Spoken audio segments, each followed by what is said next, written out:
अभी तक आप लोगों ने पढ़ा था, अब उससे आगे। सिन्हा साहब विराट को कहने लगते हैं, बेटा भोलू, तुमको वेदिका के बारे में कुछ भी नहीं पता। ये जो तुम्हारी बीबी है ना वेदिका, यही तुम्हारी बचपन की दोस्त विन्नी है, और विन्नी ही वेदिका है। और उस दिन मालिनी भाभी सच जान गई थी, तभी वो कह रही थी कि दोनों घर के बच्चों पे खतरा है। कुछ हुआ था क्या वेदिका तुम्हारे साथ? वेदिका भी चुप थी, लेकिन विराट तो इतना बड़ा सच सुनने के बाद सोकर ही रह गया था। Astonished face, astonished face, astonished face, astonished face, astonished face. वो कुछ देर चुप रहा, फिर बोला, क्या कहा आपने? मेरी वेदिका ही मेरी विन्नी है। विराट ने दुख और खुशी दोनों के मिले जुले भावों के साथ कहा, एंग्विश्ड स्माइल, फियरफुल फेस। तो अविनाश जी ने हाँ में गर्दन हिला दी। फिर विराट एकदम से बोला, लेकिन आपको कैसे पता चला कि वेदिका ही विन्नी है और विन्नी ही वेदिका है? मिस्टर सिन्हा कहने लगे, बेटा जिस दिन तुमने मीडिया में बयान दिया कि वेदिका तुम्हारी वाइफ है, मैं उसी दिन जान गया था कि ये विन्नी है, क्योंकि विन्नी का नाम वेदिका गई ये मैं जानता था। फिर भी तसल्ली करने के लिए मैं संजना के डेट के नाम से उनके कॉलेज गया। वहां जाकर मैंने बड़ी मुश्किल से वेदिका के डॉक्यूमेंट्स निकलवाए और उनमें मैंने वेदिका के माँ बाप का नाम देख के ही मैं समझ गया था। फिर उसके बाद वेदिका की फोटो देखने के बाद तो कोई शक ही नहीं बचा था, वेदिका बिल्कुल वैदेही भाभी की ही परछाई है। वैदेही भाभी भी अपने टाइम में बिल्कुल वेदिका जैसी दिखती थी, तो मैं उसी दिन सारा सच जान गया था। पर मुझे ये नहीं पता था कि तुमको वेदिका के बारे में नहीं पता। मैं तो सोच रहा था कि वेदिका के बाद मैं अपने दोस्त विनीत से भी मिल पाऊंगा, पर तुम अभी कुछ कह रहे थे, क्या हुए है वेदिका की फैमिली के साथ? विराट ने सिन्हा जी को एक एक करके सारी बात बता दी, जिसे सुनकर सिन्हा साहब भी अपने आप को रोक नहीं पाए और उनकी आंखों से आंसुओं की अविरल धारा बहने लगी। Loudly crying, loudly crying, loudly crying, loudly crying. वो रोते हुए कहने लगे, मैं तो सोचता था कि चलो कहीं किसी दिन विनीत से बात हो जाएंगी या फिर कहीं मिल जाएगा तो उससे सारी बात पूछूंगा, क्योंकि मैंने उसके पुराने पते पर जाकर पूछा तो पता लगा कि वो अब वहां से सब बेचकर कहीं और शिफ्ट हो गए हैं। और कहा ये नहीं पता था, पर आज इतना बड़ा सच मेरे सामने आया है। किसी ने तीनों दोस्तों के साथ बहुत बड़ा चक्रव्यूह रचा था, जिसको कोई समझ नहीं पाया। विनीत, राजन, मालिनी भाभी, छाया, इन सब के साथ किसी ने जानबूझकर कुछ किया, इतना मैं दावे से कह सकता हूँ, क्योंकि आज इतने बड़े खुलासे के बाद मैं इतना तो जान गया हूँ। अभिनश जी ने सोचते हुए कहा। सब लोग कुछ डर के लिए चुप होकर वहीं खड़े रहे। वेदिका सारा सच जाने के बाद लगातार रोए जा रही थी। विराट चाहकर भी वेदिका को मना नहीं कर पा रहा था, क्योंकि रोने को तो उसका भी जी रो रहा था और बस आंसू अंदर ही थे। बहुत देर बाद विराट बोला, अंकल अगर मैं गलत नहीं हूं तो संजना ही संजू है ना, और उसी की वजह से आप यहाँ आए हो? विराट ने सवालिया नजरों से देखकर कहा।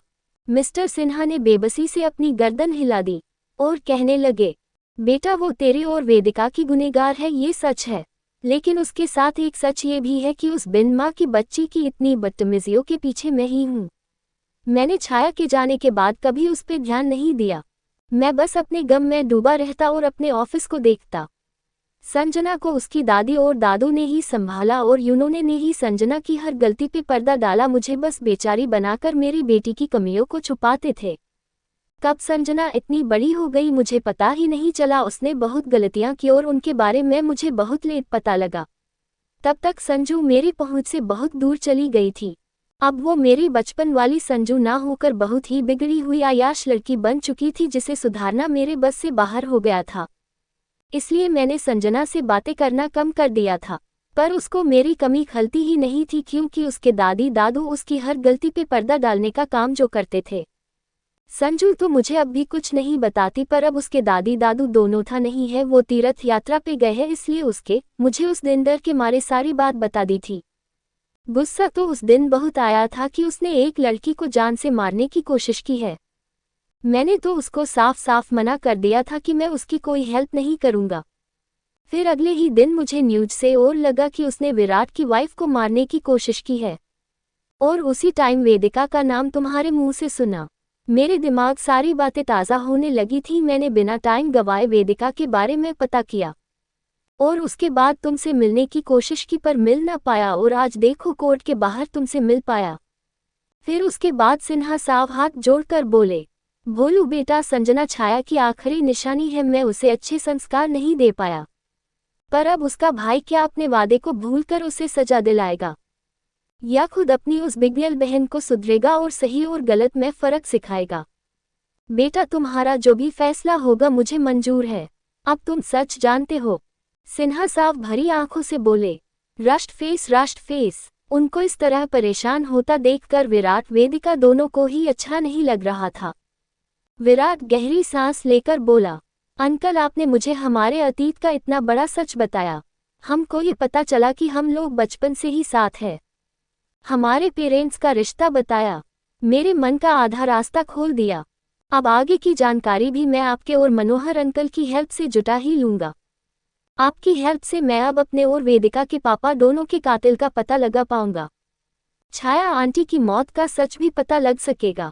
ये सब आपकी और मनोहर अंकल की हेल्प से होगा। और रही बात संजू की, तो वो बिगड़ी दादी दादू के प्यार से है तो सुधरेगी भाई की फटकार और भाभी के प्यार से। अब से संजू मेरी जिम्मेदारी है और उसको सही और गलत में फर्क बहुत जल्दी नजर आएगा। वो एक दिन सही रास्ते पे आएगी और उसके लिए जरूरी है उसका आपके और मेरे साथ रहना। उसको सजा तो मिलेगी पर वो सजा उसकी नई जिंदगी के लिए अच्छी होगी। अब संजू का भाई जो आ गया है। विराट ने ग्रविली आवाज के साथ सिन्हा साहब की तरफ देखते हुए कहा। Flushed flushed flushed flushed. और दोस्त जैसी भाभी के साय से वो जल्दी ही सब समझ जाएगी। वेदिका ने अपनी रुआसी आवाज में हंसते हुए कहा, cold sweat smile, cold sweat smile, cold sweat smile. Virat Vedika दोनों की बात सुन के सिन्हा जी कुछ ना बोले, बस दोनों बच्चों को एक साथ अपने सीने से लगा लिया और रोते हुए बोले, विराट मेरा भोलू, मैं जानता था तू एक दिन जरूर मेरी बात सुनो लोगे और अपनी बिगड़ल बहन को संभाल लोगे। Cold sweat smile rushed face, cold sweat smile rushed face. फिर वेदिका के सिर पर हाथ फेरकर बोले, विन्नी बेटा अब तुम्हारे अंकल मिल गए हैं, देखना भाभी जल्दी ही ठीक हो जाएंगी और बिट्टू भी, अब पुरानी फैमिली फिर से एक हो गई है, अब देखना मैं और मनोहर किसे सब ठीक कर देंगे, अब हर गुत्थी सुलझेगी। इतना कह के तीनों की आंखों से खुशी के मोती गिरने लगे थे। Cold sweat smile, cold sweat smile, cold sweat smile, cold sweat smile. Virat Vedika को कोर्ट से बाहर खड़े हुए बहुत देर हो गई थी, वो लोग अब तक अंदर नहीं गए थे। दूसरी तरफ संजना को कोर्ट के अंदर ले जाया गया, उसकी सुनवाई शुरू होने में कुछ ही देर बाकी थी। संजना अपने डेड को कोर्ट के अंदर ना पाकर परेशान होने लगी थी। उसका दिल अंदर ही अंदर डर रहा था। Anguished anguished anguished anguished. दूसरी तरफ ध्रुव बहुत देर से विराट का कोर्ट के अंदर वेट के रहा था, पर जब विराट अंदर नहीं आया तो उसने विराट को फोन लगाया। बाहर जैसे ही विराट का फोन बजा, तीनों तब जाकर एक दूजे से अलग हुए और विराट को होश आया कि उनकी सुनवाई होने वाली ही होगी। विराट ने फोन की स्क्रीन पे ध्रुव का नाम देखा तो वो फौरन फोन अटेंड कर लेता है। ध्रुव अटेंड करते ही कहने लगा, कहाँ हो विराट, तुम और भाभी और टीम लोग कोर्ट तो आ गए थे, फिर कहाँ चले गए? यहाँ कभी भी सुनवाई शुरू हो सकती है, लेकिन तेरा और भाभी का कोई अता पता ही नहीं है। कहाँ है यार, जल्दी आ। वैसे भी इस सिरफिरी लड़की को यहाँ सहना बहुत मुश्किल हो रहा है। टंग आउट टंग आउट। ध्रुव की बात सुनकर विराट बोला, वो सिरफिरी नहीं है। कहानी को पूरा पढ़ने के लिए चैनल को सब्सक्राइब करें और पूरी कहानी पढ़ें।